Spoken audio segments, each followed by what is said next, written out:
আসসালামু আলাইকুম ওয়া রাহমাতুল্লাহি ওয়া বারাকাতুহু। ওয়ালাইকুম আসসালাম ওয়া রাহমাতুল্লাহি ওয়া বারাকাতুহু। সবাই স্বাস্থ্য ভালো আছে? জি হুজুর, ভালো আছি। আপনি কেমন আছেন? আল্লাহর মেহরবানি আমি খুব ভালো আছি, আল্লাহর শুকর। আমরা আজকে বুখারী শরীফের বাবু কাফফারাতিল আইমান নিয়ে আলোচনা করব। মানে কেউ শপথ করলে, শপথ যদি ভঙ্গ করে ফেলে তাহলে কাফফারাকে দিতে হবে, এই সম্পর্কে আমরা আজকে আলোচনা করব। এই প্রসঙ্গে অনেক কথাবার্তা আছে কোরআন শরীফে, এই প্রসঙ্গে অনেক কথা আছে।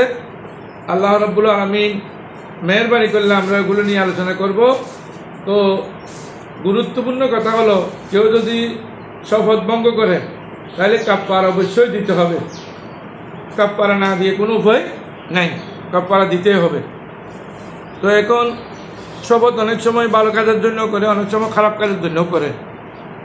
যদি কি দেবে হাদিস শরীফে এসেছে, যদি কেউ খারাপ কাজের জন্য শপথ করে, কেউ বললে যে আমি মদ পান করব, তাহলে এটা না করাটা হইল ওয়াজিব, আবশ্যক, বাদ দিতে হবে।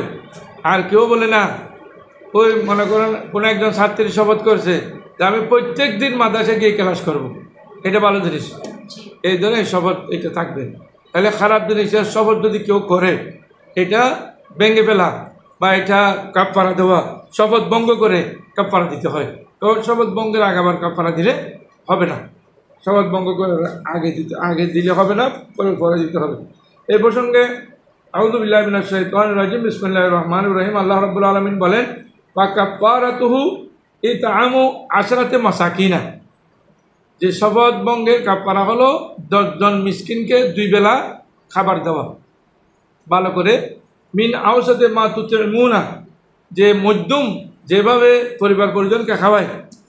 মিন হালিকুম বলছেন যে আপনার পরিবার পরিজনের জন্য যেভাবে মধ্যম খানা তৈরি করেন, এভাবে খাবার খাওয়াইতে হবে। একেবারে নিম্নমানের হলেও হবে না, আর একবার উচ্চমানের জন্য এত খাবার তৈরি করার কোনো প্রয়োজন নেই। আও কিসওয়াতুহুম, অথবা 10 জনকে কাপড় দেওয়া। এমন পাতলা কাপড় দেওয়া যাবে না যেটা নিয়ে সেই নামাজ আদায় করতে পারে না। একটু কাপড় ভালো, একটু মধ্যম কাপড় দিতে হবে, একেবারে নিম্নমানের কাপড় দিলে হবে না। আও তাহরিরুল রাকাবাতিন, অথবা কোনো একটি গোলাম আজাদ করা, মানে দাস প্রথা আগে ছিল, এটা এখন অবশ্য নাই। অথবা ফাইনলম ফালম ইয়েজিদ, যদি কেউ না পায়, ফমাল্লম ইয়েজিদ, যদি কেউ না পায়, সালাসাতু ফাসিয়াম সালাসাত আইয়ামিন, তাহলে 3 দিনের রোজা রাখতে হবে। কয় দিন? 3 দিন। 3 দিন রোজা লাগলে শপথের কাফফারা হবে। স্বামী স্ত্রীর মধ্যে অনেক সময় একজনের সাথে একজন শপথ করে, এরা মনে করে যে মস্কারি, শপথ এটা মস্কারি নয়। শপথ করলে যদি শপথ ভঙ্গ করে, মনে করে একজনের সাথে একজন শপথ করছে, একজনের সাথে একজন কথা বলবে না, এখন যে কোনো বই একজনের সাথে একজন কথা বলা আরম্ভ করছে, তাহলে শপথটা ভঙ্গ হয়ে গেছে। শপথ যখন ভঙ্গ হয়ে গেছে, তাহলে কি করতে হবে? কাফফারা দিতে হবে। কাফফারা পদ্ধতি হলো এই বলছি যেগুলা, একেবারে না পারলে 3টা রোজা রাখতে হবে। তাহলে এই এখন আমরা কাফফারা নিয়ে আলোচনা করব ইনশাআল্লাহ। আল্লাহ রাব্বুল আলামিন এর বাণী, রসুল পাক সাল্লাল্লাহু আলাইহি ওয়াসাল্লামের বাণী আমরা এতক্ষণ শুনলাম। এখন আমরা শুরু করতেছি বাবু কাফফারাতিল আইমানে, যে শপথের কাফফারা কিভাবে দিতে হবে। আর শপথের কথা আগে বলছি, শপথ 3 প্রকার। একটা হলো এমিনে লাভ্য, কথাবার্তা ছাড়া এমনি এমনি শপথ করে, যে কোনো কথা বলতেছে, 2 জন বান্ধবী 2 জন বন্ধু এখানে এমনি এমনি শপথ করে, এটা হলো শপথে লগ্ব, এটার কোনো কিছু নেই। আরেকটা শপথ হলো, এটার নাম হলো এমিনে লগ্ব, আরেকটার নাম হলো এমিনে গমুস, অতীতের কোনো একটি মিথ্যের উপর শপথ করা। কেউ একজন টাকা পাবে, হুজুর আমি কত গেলে আপনারে এই 50,000 টাকা বুঝিয়ে দিছি, তুমি তো কত গেলে আসো নাই, কখন আমার টাকা দিলা? শপথ করে বলতে টাকা দিয়েছে। এখন এই ধরনের যদি বলে, এটা হলো এমিনে গমুস, বুঝে সুঝে মিথ্যা কথা বলা, এটা হলো মারাত্মক গুনাহ, কবিরা গুনাহ। বুঝে সুঝে মিথ্যা কথা বলা যায় না। এরপরে মেনে মুনাফাকা, মানে ভবিষ্যতে কী হবে এটার উপর একটা শপথ করে, কেউ বলছে আমি জীবনে টাকা যাব না, শপথ করছে, এখন সেই যে কোনো বই টাকা গেছে, শপথ ভঙ্গ হয়ে গেছে, কাফফারা দিতে হবে। এই বাবু কাফফারাতিল আইমান, কাফফারাতু ইতআমু আশরাতি মাসাকিন, যে এর কাফফারা হলো 10 জন মিসকিনকে খাবার দেওয়া, এটা আল্লাহর বাণী।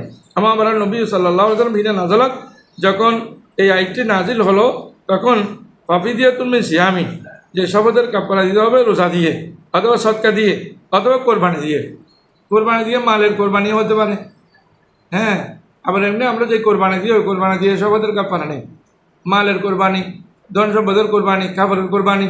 আপনি কাউকে কিছু দিলে তা আপনার টাকাটা আপনি কোরবানি দিলেন না, এমন উৎসর্গ করলেন না।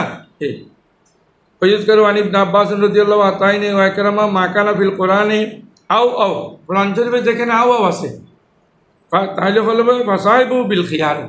আও থাকলে আও মানে অথবা और এটা নাইলে এটা।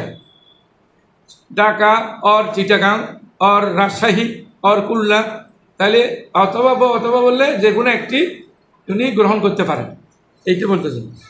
বিল খেয়ার ওয়াকাদ খাইয়ানা নবী সাল্লাল্লাহু আলাইহি ওয়াসাল্লাম, নবী করিম সাল্লাল্লাহু আলাইহি ওয়াসাল্লাম ইখতিয়ার দিয়েছেন কাবান হযরতে কাবকে ফিল ফিদিয়া সম্পর্কে।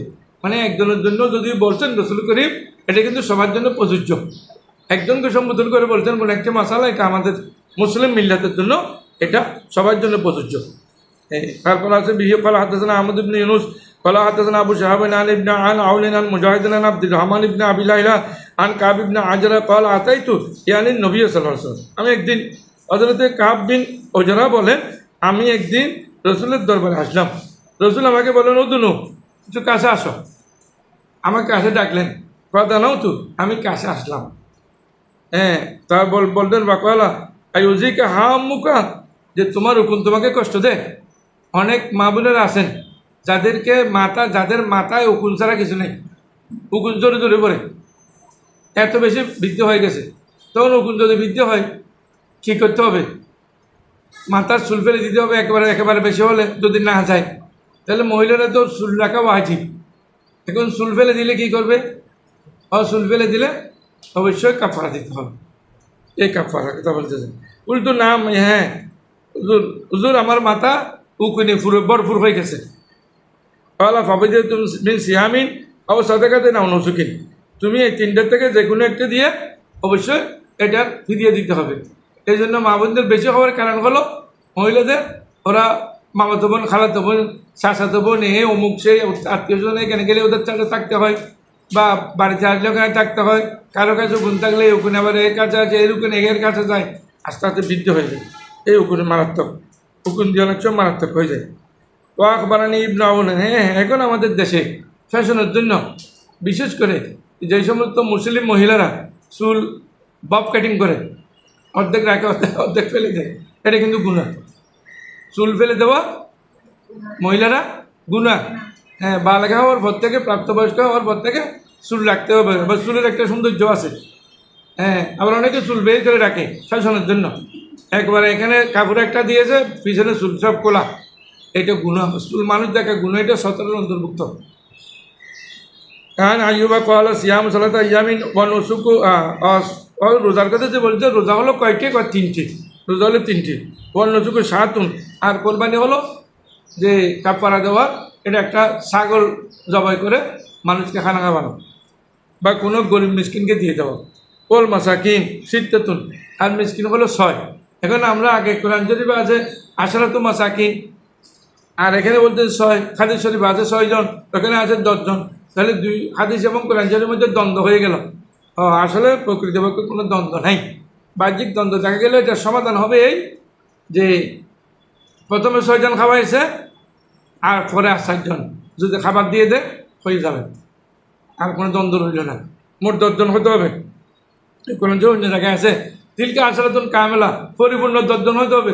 তাহলে আমি আজকে 5 জন খাওয়াইলাম, কালকে আর 5 জন খাওয়াইলাম, কোনো সমস্যা নেই। 2 বেলা, তবে 2 বেলা। বাবু কৌলু তালা কত ফারাজাল্লাহু লাকুম তাহিল্লাতু আইমানিকুম, যে এর পরবর্তী বাব হলো আল্লাহ তাআলা ফরজ করেছেন তাহিল্লাতু আইমানিকুম, শপথ ভঙ্গ করা। খারাপ কাজে শপথ করলে এটা ভঙ্গ করা ওয়াজিব করে দিয়েছেন। আল্লাহু মাওলাকুম, আল্লাহ রাব্বুল আলামিন হলেন আমাদের সাহায্যকারী, হল আলিমুল হাকিম। আল্লাহ রাব্বুল আলামিন হলেন জ্ঞানী, প্রজ্ঞাময়, এবং আল্লাহ রাব্বুল আলামিন হলো হিকমতওয়ালা, এই প্রজ্ঞাময়, জ্ঞানী এবং প্রজ্ঞাময়। মাতা তাজিবুল কাফারাতু আলাল গনি ওয়াল ফকির, কখন কাফারা ওয়াজিব হয়? ধনী এবং গরিবের উপর। এখন কেউ যদি বর্ণনা করে ধনী তো উপর হলে তো ধনী দিবে, কিন্তু গরিবের উপর যদি হয়, কেউ যদি বলে আমি গরিব মানুষ হুজুর, তো আপনি গরিব মানুষ, আপনি শপথ কেন করলেন? ধনী গরিবের কোনো হিসাব নেই এখানে।